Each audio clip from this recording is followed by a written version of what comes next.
ಹಳೆಯ ಚಿನ್ನದ ಒಡವೆನ ಅಧಿಕ ಬೆಲೆಗೆ ಮಾರಬೇಕೆ ಅಂದ್ರೆ ಆಟಿಕಾಗೆ ಕಾಲ್ ಮಾಡಿ 8803000300. Attica gold company. ಇನ್ನು ಒಂದೇ ದಿನಕ್ಕೆ ಸಿಎಂ ಡಿಕೆ ಶಿವಕುಮಾರ್ಗೆ ಖಾತೆ ಕಗ್ಗಂಟು ಎದುರಾಗಿದೆ. ರಾಮಲಿಂಗಾರೆಡ್ಡಿ ಹಾದಿ ಹಿಡಿತಾರ ಕೆಎಚ್ ಮುನಿಯಪ್ಪ? ಇದು ಸದ್ಯಕ್ಕೆ ಕಾಡ್ತಾ ಇರುವಂತ ಪ್ರಶ್ನೆ. ಬಿಕಾಸ್ ಮುನಿಯಪ್ಪ ಅವರು ಕೂಡ ಇದೇ ರೀತಿಯಾದಂತ ಬೇಸರ ಅಸಮಾಧಾನ ಹೊರ ಹಾಕಿದ್ದಾರೆ.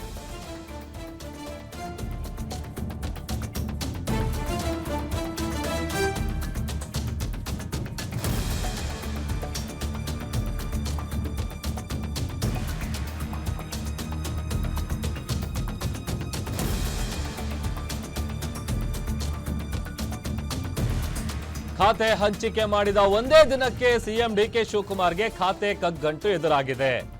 ರಾಮಲಿಂಗಾರೆಡ್ಡಿ ಅವರ ಹಾದಿ ಹಿಡಿತಾರ ಕೆಎಚ್ ಮುನಿಯಪ್ಪ? ಖಾತೆ ಬಗ್ಗೆ ರಾಮಲಿಂಗಾರೆಡ್ಡಿ ಬಳಿಕ ಮುನಿಯಪ್ಪ ಕೂಡ ಅಸಮಾಧಾನಗೊಂಡಿದ್ದಾರೆ. ಯಾಕೆ ಅಂತ ಅಂದ್ರೆ ನನಗೆ ಮತ್ತೆ ಆಹಾರ ಇಲಾಖೆ ಕೊಟ್ಟಿದ್ದಕ್ಕೆ ಬೇಸರ ಇದೆ ಅಂತೇಳಿ ಓಪನ್ ಆಗಿ ಬೇಸರವನ್ನ ಹೊರ ಹಾಕಿದ್ದಾರೆ ಕೆಎಚ್ ಮುನಿಯಪ್ಪ. ರಾಮಲಿಂಗಾರೆಡ್ಡಿ ಅಂತೆ ರಾಜೀನಾಮೆ ನೋಡೋಕೆ ಏನಾದ್ರು ಪ್ಲಾನ್ ಮಾಡ್ತಾ ಇದ್ದಾರಾ ಕೆಎಚ್ ಮುನಿಯಪ್ಪ ಅವರು ಗೊತ್ತಿಲ್ಲ. ಬಟ್ ಈಗ ಆ ತರದ ಪ್ರಶ್ನೆ ಕಾಡ್ತಾ ಇದೆ. ನಾನು 8 ಬಾರಿ ಗೆದ್ದಿದ್ದೀನಿ, ಖಾತೆ ಹಂಚಿಕೆಯಲ್ಲಿ ಹಿರಿತನವನ್ನ ಪರಿಗಣಿಸಿಲ್ಲ, ಜನಸೇವೆ ಮಾಡಬೇಕಾದ ಖಾತೆಯನ್ನ ನನಗೆ ನೀಡಿ, ಸಮಾಜ ಕಲ್ಯಾಣ ಅಥವಾ ಕೃಷಿ ಖಾತೆ ಕೊಡಬೇಕು ಅನ್ನುವಂತ ಮನವಿಯನ್ನಿಟ್ಟಿದ್ದಾರೆ. ಖಾತೆ ಹಂಚಿಕೆ ಬಗ್ಗೆ ಬಹಿರಂಗವಾಗಿ ಬೇಸರ ಹೊರ ಹಾಕಿದ್ದಾರೆ ಕೆಎಚ್ ಮುನಿಯಪ್ಪ ಅವರು. ಖಾತೆ ಸರಿಯಾಗಿಲ್ಲ, ಸೀನಿಯಾರಿಟಿ ಮೇಂಟೈನ್ ಆಗಿಲ್ಲ. ರಾಮಲಿಂಗಾರೆಡ್ಡಿ 8 ಸಾರಿ, ನಾನು 8 ಸಾರಿ ಗೆದ್ದಿದ್ದೆ. ಈ ರೀತಿ 8, 7, 5, 6 ಎಲ್ಲ ಗೆದ್ದಿದೆ. ಅದನ್ನ ಸಮತೋಲನವಾಗಿ ನೋಡಬೇಕಾಗಿತ್ತು.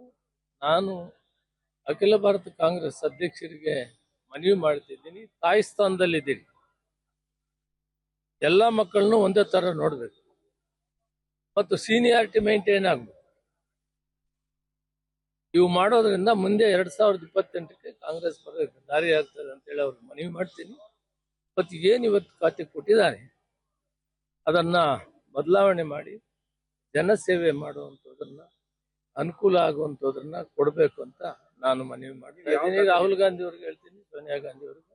ಈಗಾಗಲೇ ರಾಹುಲ್ ಗಾಂಧಿ ಅವರಿಗೆ ಮೊನ್ನೆ ಬಂದಿದ್ದಾಗ ನಾನು ಮನವಿ ಮಾಡಿದ್ದೀನಿ, ಸಮಾಜ ಕಲ್ಯಾಣ ಸೇವೆ ಮಾಡಿ, ಬಡಬಗ್ಗರಿಗೆ ವ್ಯವಸಾಯ ಸೇವೆ ಮಾಡಬೇಕು, ಇರಿಗೇಷನ್ ರೈತರಿಗೆ ಸೇವೆ ಮಾಡಬೇಕು, ಇಂಥವು ಆಗಬೇಕು.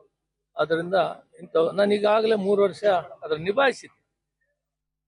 ಅದನ್ನು ಈ ಏನು ಯಾವ್ಯಾವುದು ಪ್ರೋಟೋಕಾಲ್ನಲ್ಲಿ ಸೀನಿಯಾರಿಟಿ ಕೊಡಬೇಕನ್ನೋದನ್ನ ಅದನ್ನು ಕರೆಕ್ಟಾಗಿ ನೋಡಿಕೊಂಡು ಮಾಡಬೇಕು ಅಂತೇಳಿ ಮನವಿ ಮಾಡಿದ್ದೀನಿ. ಮತ್ತು ಈಗೂ ಕೂಡ ಅವ್ರಿಗೆ ಹೇಳ್ತೀನಿ, ಈ ಕೆಲಸ ಮಾಡೋದ್ರಿಂದ ಮುಂದೆ 2028ಕ್ಕೆ ಮತ್ತೆ ಸರ್ಕಾರ ಬರೋಕ್ಕೆ ದಾರಿ ಆಗ್ತದೆ.